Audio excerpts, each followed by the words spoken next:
Seigneur, ta parole est grande, elle demeure à jamais. Ta parole est infaillible, rien ne peut la supprimer. Bienvenue à vous, chers spectateurs, ainsi qu'à tous les spectateurs partout dans le monde, dans un nouvel épisode de notre émission d'études quotidiennes toute la Bible. Nous poursuivons notre étude de l'épître aux Galates, l'épître révolutionnaire, l'épître militaire, dans laquelle l'apôtre Paul défend l'Évangile. Dans notre étude du premier chapitre, nous arrivons au verset de 11 jusqu'au verset 24, qui est la fin du chapitre. Permettez-moi, au début de notre épisode, d'accueillir mon invité au studio, le frère Youssef Riyad. Bienvenue, frère Youssef. Merci beaucoup, frère. Nous accueillons aussi les invités qui sont avec nous. Bienvenue à tous. Frère Youssef, avant d'entamer les versets 11 à 24, j'ai besoin de revenir un peu aux versets 8, 9 et 10. Il y a des paroles sérieuses que l'apôtre Paul dit au verset 8. Mais si quelqu'un, même nous, ou même un ange venu du ciel, vous annonçait un évangile différent de celui que nous vous avons prêché, qu'il soit maudit. Beaucoup de gens de nos jours souhaitent l'apparition d'un ange du ciel, leur apportant un message ou leur accomplissant quelque chose. Je voudrais que vous m'indiquiez la frontière, la ligne rouge, qui nous signale de ne pas accepter les paroles de qui que ce soit un serviteur ou même un ange qui nous apparaîtrait, si nous pouvons le dire. Quand pouvons-nous nous arrêter devant de telles paroles et dire qu'elles ne viennent pas de Dieu? Nous remercions Dieu énormément parce que nous avons sa parole, que la Bible appelle la foi qui est transmise aux saints une fois pour toutes. Et l'expression « une fois pour toutes », « once and for all », cette expression veut dire qu'il n'y a rien à ajouter. Et le discours de Paul ici est décisif.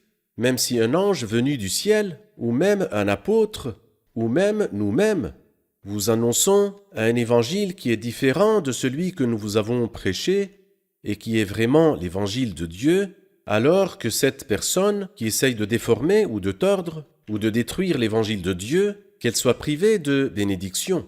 Et puisque le ton du message est dur, il répète le message une deuxième fois, comme s'il voulait leur dire que ce n'était pas un lapsus de langue ou un coup de colère, mais qu'il était plutôt très conscient de ce qu'il disait. Donc il leur dit dans le verset 9, il dit « Nous l'avons déjà dit, je le répète maintenant, si quelqu'un vous annonce un autre évangile que celui que vous avez reçu, qu'il soit maudit, anathema. » Voulez-vous dire quelque chose aux chrétiens qui basent les décisions de leur vie, que ce soit dans leur comportement, leur relation avec Dieu ou leur choix sur les paroles données par des leaders spirituels ou par des serviteurs du Seigneur, qui que soit ce serviteur? Oui, alors les versets que nous lisons ici sont très décisifs si nous les accueillons avec ce qu'ils portent comme sens. Quel est le sens qu'ils portent? Nous avons une révélation de Dieu. Et sur cette révélation, nous bâtirons notre vie et notre éternité. Alors pour bâtir mon éternité, vous savez, si c'était juste une affaire terrestre, personnelle, ça n'a pas d'importance. Mais le fait de bâtir mon éternité sur les paroles d'hommes, qui qu'ils soient, ici Paul dit « nous ». Même l'apôtre Paul lui-même ou l'apôtre Pierre, ou même un ange qui vient du ciel et qui vous annonce un évangile différent de l'évangile pur que nous vous avons prêché, l'évangile du Christ. Ne bâtissez ou ne vous basez que sur la parole de Dieu. Toute personne qui entend ces paroles que je dis et les met en pratique, je le comparais à un homme prudent qui a construit sa maison sur le rocher. Et toute personne qui entend ces paroles et ne les met pas en pratique ressemblera à un fou qui a construit sa maison sur le sable. Je souhaite que chaque téléspectateur soit une personne sage, qui bâtit sur le rocher de la révélation de la Bible. Donc vous voulez toujours me ramener à la Bible. Oui.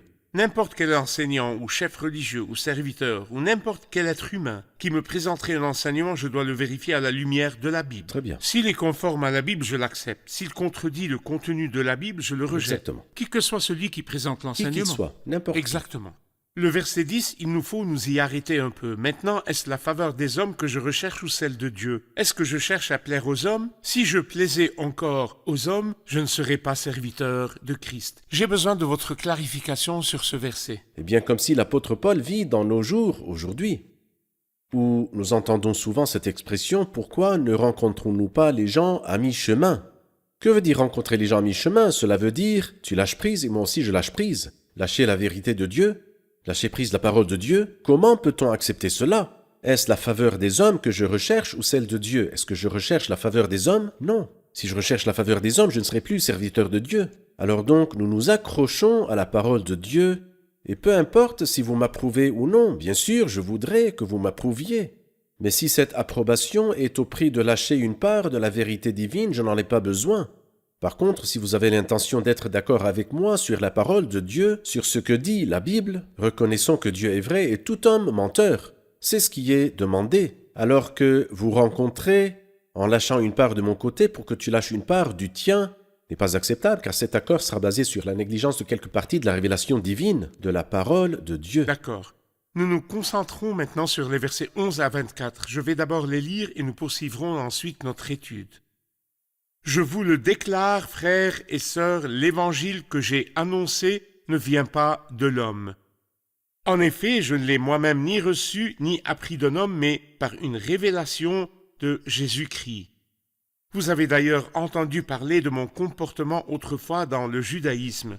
Je persécutais à outrance l'Église de Dieu, je cherchais à la détruire, et j'étais plus avancé dans le judaïsme que beaucoup de ceux de mon âge parmi mon peuple, car j'étais animé d'un zèle excessif pour les traditions de mes ancêtres.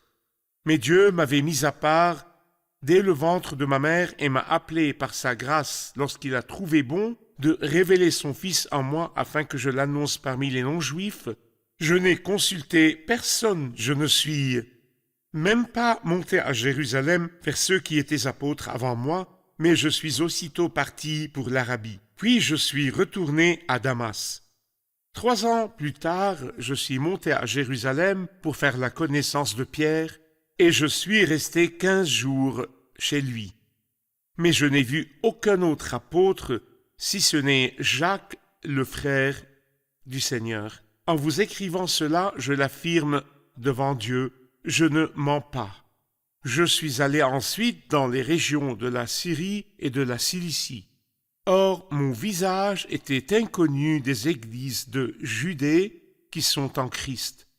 Elles avaient seulement entendu dire « Celui qui nous persécutait auparavant annonce maintenant la foi qu'il s'efforçait alors de détruire. » Et elles rendaient gloire à Dieu à cause de moi. Nous allons prendre une pause et au retour, j'aurai une question pour vous. Quelles sont les qualifications que Paul avait pour pouvoir prêcher l'Évangile?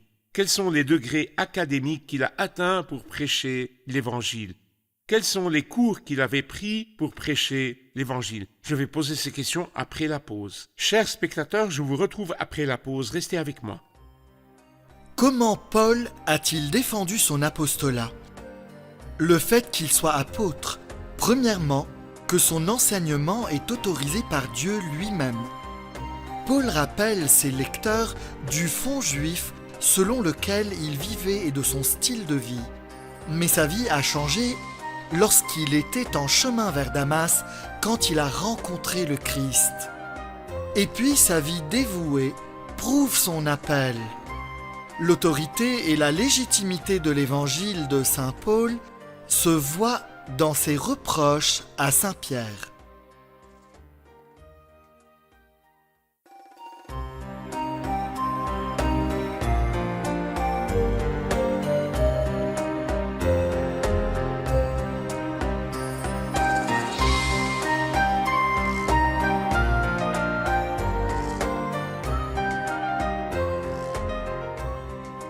Nous sommes de retour, chers spectateurs, pour continuer notre étude du premier chapitre de l'Épître de Galates.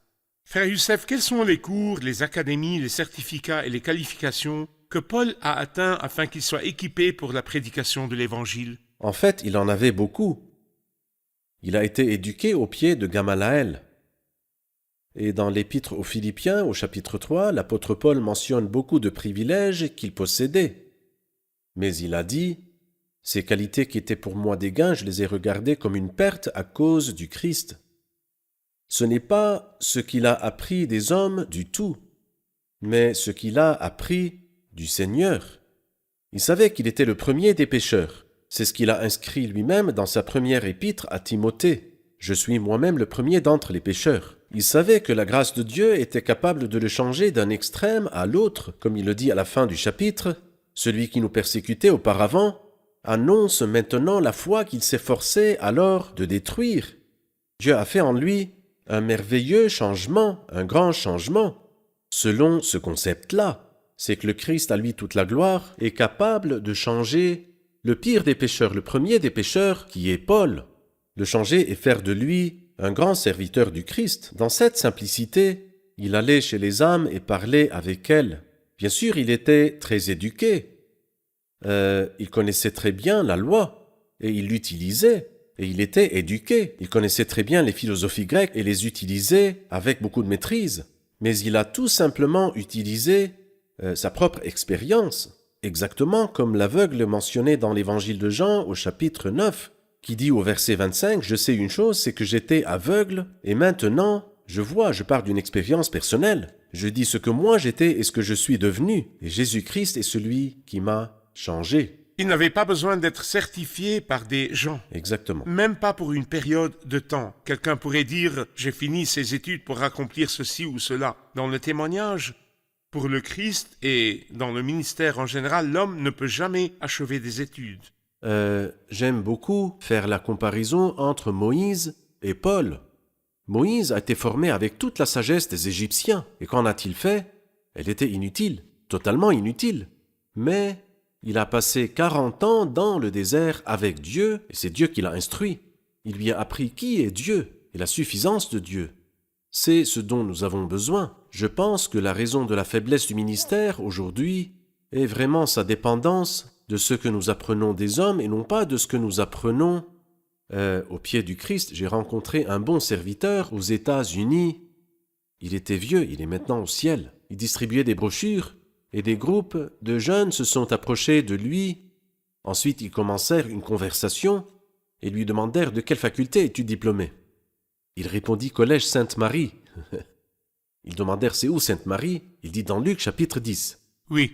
Elle s'assit aux pieds de Jésus et elle écoutait ce qu'il disait. C'est comme cela que j'ai appris, aux pieds de Jésus, écoutant ce qu'il dit. C'est le collège duquel le serviteur du Christ pourrait être diplômé. Bien sûr, cela ne contredit pas les études précises et approfondies de la parole de Dieu, ni la collection d'informations ou la lecture de livres spirituels et qu'on mette un certain objectif à atteindre dans l'étude de la parole. Mais tout cela est une chose et la qualification pour le service en est une autre. Comme vous l'avez dit tout à l'heure, un serviteur continuera ses études jusqu'à la deuxième venue du Christ. C'est vrai, exactement.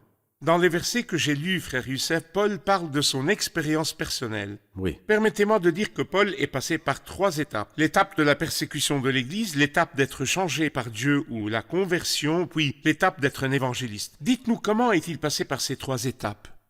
Eh bien, moi, je vois en fait que Paul est un vaisseau choisi. Un échantillon à exposer mais pas à vendre, afin que Jésus-Christ, comme il l'a dit lui-même, montre en moi le premier toute sa patience et que je serve ainsi d'exemple à ceux qui croiraient en lui pour la vie éternelle. Donc quand il persécutait, il était en même temps religieux et il avait atteint l'apogée de la persécution et de la religiosité. Et ceci nous rappelle de Caïn. Il était religieux et meurtrier. Et aussi Saul de Tarse était pareil. Il a atteint le sommet. Le miracle de son changement était spécial, il était très unique. Dieu lui-même lui est apparu, il l'a fait tomber et lui dit « Pourquoi me persécutes-tu » et il l'a changé. Et le changement était grand et merveilleux et rapide. Et puis ensuite, lorsqu'il est devenu un serviteur du Christ, il était aussi unique. Je n'y attache aucune importance et je ne considère pas ma vie comme précieuse pourvu que j'accomplisse avec joie ma course et le ministère que le Seigneur Jésus m'a confié. Il était donc un modèle. Un homme est capable de se faire le premier des pécheurs ou le meilleur des religieux, ceci est rejeté par Dieu. Et Dieu, que peut-il faire? Il peut le rencontrer et le changer. Et par suite, il devient le meilleur serviteur. Saul est devenu Paul, le plus grand serviteur de l'Évangile. Serviteur de l'Évangile, Oui. c'est vrai. Excusez-moi, nous allons nous tourner vers le public pour écouter leurs questions. Des questions de chez vous? Le verset 10 dit « Maintenant, est-ce la faveur des hommes que je cherche ou celle de Dieu ?» Comment un homme peut-il plaire à Dieu ou être le serviteur de Dieu et en même temps ne pas nuire aux gens? Donc être révolutionnaire et doux en même temps, exactement comme le Christ Exactement, c'est très important. Comment puis-je équilibrer entre ma révolte contre les mauvaises choses ou les mauvaises situations et ne pas blesser les gens mais plutôt les gagner? Eh bien, je pense que l'exemple le plus merveilleux n'est pas Paul, bien que Paul soit un très bon exemple, mais le Christ lui-même, qui a dit « Laissez-vous instruire par moi, car je suis doux et humble de cœur ». Et c'est lui-même qui renversa les tables des changeurs de monnaie et les sièges des vendeurs de pigeons et autres. C'est lui qui a fait ceci et c'est lui qui a fait cela. Et ceci nous montre que le Christ, à lui la gloire, ne traitez pas du tout les choses à la légère lorsque la gloire de Dieu était humiliée. Quand Moïse descendit du haut de la montagne et trouva le peuple en train de danser autour du veau d'or, il était extrêmement strict, même avec son grand frère Aaron. Et pourtant, Moïse était un homme extrêmement humble, encore plus humble que tous les hommes qui sont à la surface de la terre. Alors, lorsqu'il s'agit de mes affaires personnelles, je dois être extrêmement bon et extrêmement doux avec les autres. Mais je ne peux pas du tout négocier ou faire des compromis avec ce qui touche à la dignité du Seigneur ou la vérité de l'Évangile. C'est vrai. Quand nous lisons le verset 16, ou lisons plutôt le verset 15, « Mais Dieu m'avait mis à part dès le ventre de ma mère et m'a appelé par sa grâce. Lorsqu'il a trouvé bon de révéler son Fils en moi afin que je l'annonce parmi les non-juifs, je n'ai consulté personne. J'ai besoin de votre commentaire sur la nature de l'appel de Paul, son appel à être un apôtre de Jésus-Christ, et la fausse application par certains qui disent « je pratique le ministère tout seul, je n'ai consulté personne ». Ils disent « je n'ai personne pour référence, je ne dois pas consulter l'Église, je n'ai pas besoin de consulter le groupe de serviteurs qui sont avec moi, je n'ai pas besoin de demander l'avis de l'entité qui est appelée l'Église ». Beaucoup de gens font cela en se basant sur ce verset. Eh bien, Paul lui-même, lorsqu'il servait le Seigneur dans l'église d'Antioche en tant que frère, au sein d'un groupe d'autres serviteurs, il y avait 5 serviteurs à Antioche, et ils servaient tous le Seigneur. Et puis nous lisons l'Esprit Saint dit « Mettez-moi à part Barnabas et Saul pour la tâche à laquelle je les ai appelés. » Donc le Seigneur a rassuré les 5 serviteurs ainsi que toute l'Église sur la mission de Paul. Alors donc il n'y a aucune contradiction entre le fait que Dieu me parle et que Dieu qui m'a parlé à moi rassure aussi mes frères. C'est-à-dire il ne va pas me parler et laisser mes frères mal à l'aise avec mon choix, mon comportement. Donc je ne dois pas dire non, je ne consulte personne, car Dieu m'a parlé. Parce que ce verset est mentionné et l'autre verset est aussi mentionné. Si le Seigneur m'appelle à faire quelque chose, je dois le faire. Mais je dois aussi consulter mes frères, je dois prendre l'accord des saints qui ont eux aussi la pensée de Dieu, tout comme ce qui s'est passé dans Actes chapitre 13. Frère Youssef, nous lisons « Je n'ai consulté personne, je ne suis même pas monté à Jérusalem vers ceux qui étaient apôtres avant moi, mais je suis aussitôt parti pour l'Arabie. Pourquoi n'est-il pas allé à Jérusalem chez ceux qui étaient apôtres avant lui ?» Eh bien, Paul voulait appuyer sur le fait que sa mission provenait directement du Seigneur, et non pas, comme il l'a dit au début de l'épître, ni par des hommes, ni par l'intermédiaire d'un homme. Nous voyons son indépendance du groupe des autres apôtres, et je veux dire son indépendance dans la source et non pas dans l'enseignement, parce qu'après il va dire, quand ils ont reconnu la grâce qui m'avait été accordée, ils nous ont alors donné la main d'association à Barnabas et à moi. La source de la mission de Paul n'était pas les apôtres qui l'ont précédé. La source de sa mission provenait directement du Seigneur, et c'est ce qu'il clarifie ici dans ces versets. Et bien que le Seigneur l'ait appelé d'une manière claire, il n'a pas bougé immédiatement. Oui. Il passa une longue période en Arabie et 3 ans plus tard, il partit à Jérusalem et resta 15 jours chez Pierre. Parlez-nous de la période de formation du serviteur avant l'embauche. Ah oui, il y a une période d'entraînement et de préparation. Nous pouvons voir cela avec Moïse, qui passa 40 ans dans le désert. Nous le voyons aussi avec David, qui, après avoir été oint pour devenir roi, a attendu beaucoup d'années pour son couronnement, et nous le trouvons dans l'apôtre Paul, qui est parti en Arabie et a eu une relation personnelle et secrète avec Dieu. C'est en fait de cette façon que Dieu prépare ses serviteurs. Les apôtres eux-mêmes ont passé 3 ans avec le Seigneur. Il les a choisis pour être avec lui avant de les envoyer prêcher l'Évangile. Ils ont beaucoup bénéficié de leur communion avec lui. Et je pense que nous avons tous besoin, avant de partir au service, de rester, de s'asseoir à ses pieds. Je dis à l'un, pars et il part, à un autre, viens et il vient, et à mon esclave, fais ceci et il le fait. Exactement. Nous allons faire une pause puis revenir pour prendre une question du public. Chers spectateurs, nous nous retrouvons après la pause. Je vous encourage, si vous avez des questions ou des enquêtes, de nous les envoyer. Vous êtes les bienvenus ainsi que vos questions. Restez avec nous.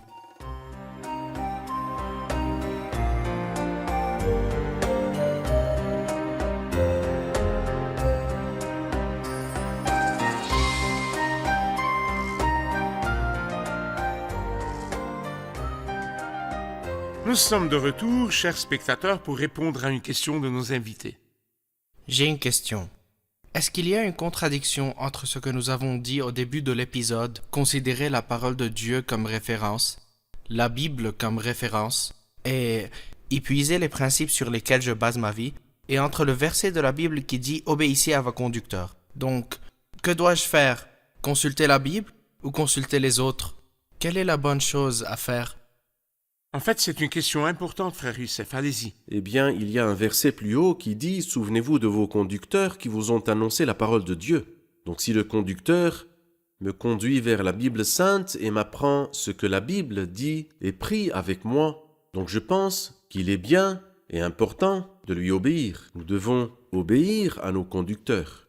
Mais si j'écoute un conducteur qui m'instruit des paroles qui sont en dehors de la parole de Dieu, alors ce n'est pas du tout cela ce qu'il dit. Il dit « Souvenez-vous de vos conducteurs qui vous ont annoncé la parole de Dieu ». Exactement. Et c'est peut-être ce qu'a dit le frère Youssef, que lorsque j'examine les paroles de ce conducteur, Oui. à la lumière de la parole de Dieu, ils doivent être en accord parfait. Donc j'obéis à ce conducteur ou C'est vrai. serviteur.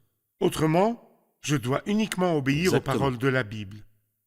Frère Youssef, nous avons appris que Paul n'avait consulté personne et qu'il n'était pas monté à Jérusalem, ce qui veut dire que lorsqu'il a reçu sa mission ou son message du Seigneur, il n'était pas à Jérusalem, ni il n'a rencontré les apôtres et resté avec eux. Cela veut-il dire qu'il existe une différence entre les deux messages, le message de Paul et le message des saints qui étaient à Jérusalem? En fait, il n'y a pas de différence. Ceci est évident au chapitre 2, car nous apprendrons qu'ils lui ont donné la main d'association. Mais par contre, je vois que Paul était en avance sur ce que Pierre avait commencé. Par exemple, si vous lisez les Actes des Apôtres, vous trouverez que Pierre a prêché le pardon des péchés. Et le premier a prêché la justification, qui était un pas plus loin que le pardon des péchés, pas contradictoire, mais plus loin. C'est l'apôtre Paul. Un autre point, c'est que Pierre a prêché Jésus-Christ. Et pourtant, le premier a parlé du Fils de Dieu, prouvant que Jésus est le Christ, le Fils de Dieu, dans Actes chapitre 9, et l'apôtre Paul. Là aussi, il n'y a pas de contradiction, mais un pas plus loin. L'évangile de la gloire, qui était la spécialité de l'apôtre Paul, dit que Dieu pas seulement te pardonne les péchés, mais aussi te comble de gloire. Tu obtiens la gloire. Pas de contradiction non plus, mais il y avait un pas en plus dans l'évangile que l'apôtre Paul a proclamé. Dans ce que vous dites, je vois une occasion de vous poser une question. Quels sont les sens bibliques du pardon des péchés et de la justification? Ou sont-ils les mêmes, tous les deux étant des conséquences de la relation avec Dieu? Quel est le pardon et quelle est la justification? Bien, je pense que le pardon des péchés est une très grande bénédiction dont nous lisons dans l'Ancien Testament comme un grand souhait. Heureux celui dont la transgression est enlevée et dont le péché est pardonné. C'est que j'ai commis un péché et que Dieu ne me l'a pas compté. C'est le pardon des péchés, je t'ai pardonné. La justification, c'est comme si je n'ai pas commis de transgression du tout, mais plutôt comme si j'ai pratiqué la justice. Je deviens moi-même justice de Dieu en Christ. Celui qui n'a pas connu le péché, il l'a fait devenir péché pour nous, pour qu'en lui nous devenions justice de Dieu. Ce sont des mots immenses. C'est-à-dire que nous devenons justice de Dieu. N'importe quelle créature au ciel, sur terre ou en enfer peut-elle trouver un défaut dans la justice de Dieu? Nous sommes devenus justice de Dieu. C'est dans 2 Corinthiens 5, verset 21. Donc ici, c'est une chose beaucoup plus profonde, plus élevée et plus grande. Le pardon des péchés est immense, mais la justification est une chose positive. Le pardon est négatif, la justification est positive. Le pardon des péchés me sauve uniquement de l'enfer. Exactement. Il ferme devant moi la porte de l'enfer. C'est juste. Alors que la justification ouvre l'éternité La devant gloire. moi. Oui, L'éternité c'est de juste. gloire. C'est vrai. Exactement. Je pense toujours à la réaction de l'église de Jérusalem quand ils n'ont pas accepté Paul lorsqu'il est allé chez eux. Ils ne savaient pas quoi faire. Acceptez-moi, je suis devenu votre frère, mais il ne voulait pas. Pourtant, son comportement et la façon dont il proclame la foi qu'il essayait de détruire auparavant les ont poussés à prendre une décision positive à son égard. Dites-nous aussi pourquoi l'église de Jérusalem avait refusé. Et qu'est-ce que nous apprenons à la lumière du Nouveau Testament aujourd'hui dans l'ère chrétienne? Accepterions-nous celui qui nous vient avec une preuve? Eh bien, il y a un proverbe américain qui dit « It's too good to be true », c'est-à-dire une nouvelle tellement belle et tellement merveilleuse qu'on n'y croit pas. Vous savez, quand le Christ est ressuscité des morts, la Bible sainte dit des disciples que dans leur joie, ils ne croyaient pas. C'est-à-dire la joie les a empêchés de croire. Ou comme le psaume 126 dit, quand l'Éternel a ramené les déportés de Sion, nous étions pareils à ceux qui font un rêve. Est-ce vrai? tout ce pourquoi nous prions, c'est d'éloigner cet homme mauvais de nous, ou bien au moins de nous cacher de lui, mais qu'il devienne un croyant, un frère. Cela veut dire que souvent nous ne sommes pas capables de croire que Dieu est capable de faire une telle chose, mais la vérité est que Dieu peut tout faire. Il est capable de faire, par la puissance qui agit en nous, infiniment plus que tout ce que nous demandons ou pensons. La leçon que j'apprends est que Dieu est capable. Il est capable de changer la personne la plus odieuse et la plus méchante. Il est vrai que souvent nous ne croyons pas, mais nous devons croire que Dieu est vraiment capable de tout faire. Et je dois croire quand je vois la preuve dans la vie même, quand je vois un homme qui proclame et se fatigue pour l'Évangile. Il rendait gloire à Dieu à cause de lui. Exactement, que Dieu vous bénisse. Nous écoutons maintenant la participation du public. L'œuvre expiatoire du Christ sur la croix non seulement nous a donné le pardon en nous sauvant de l'emprise du péché et nous a libérés de la sentence de la mort, mais nous a aussi justifiés en nous ouvrant à la porte de la vie éternelle et nous a donné la justification qui est beaucoup plus profonde et plus grande que le pardon. Très bien. Quoi d'autre? Le miracle de la chrétienté qui s'accomplit chaque jour et chaque seconde est le changement. Le miracle qui ramène le premier des pécheurs, le persécuteur et le calomniateur, qui ramène Saul et fait de lui un saint et un apôtre pour devenir Paul l'évangéliste. Exactement. Andrew? Ce qui m'a le plus touché, c'est que malgré que Paul a beaucoup appris et étudié et avait beaucoup d'expérience sur la philosophie grecque et l'enseignement juif, malgré tout cela, après avoir connu le Seigneur, le Sauveur, le Rédempteur, et avoir reçu la vraie révélation, est devenu un apôtre, il a mis tout cela de côté. Il décida de ne pas dépendre de ces choses, mais continuer sa vie dans une nouvelle relation, à genoux devant le Seigneur recevant une nouvelle révélation, sur laquelle il s'appuiera dans son ministère et dans toute sa vie. Très bien, merci à vous. Nous poursuivrons notre étude dans le prochain épisode. Merci, que Dieu vous bénisse, frère Youssef. Je savoure l'étude avec vous. Que Dieu vous bénisse.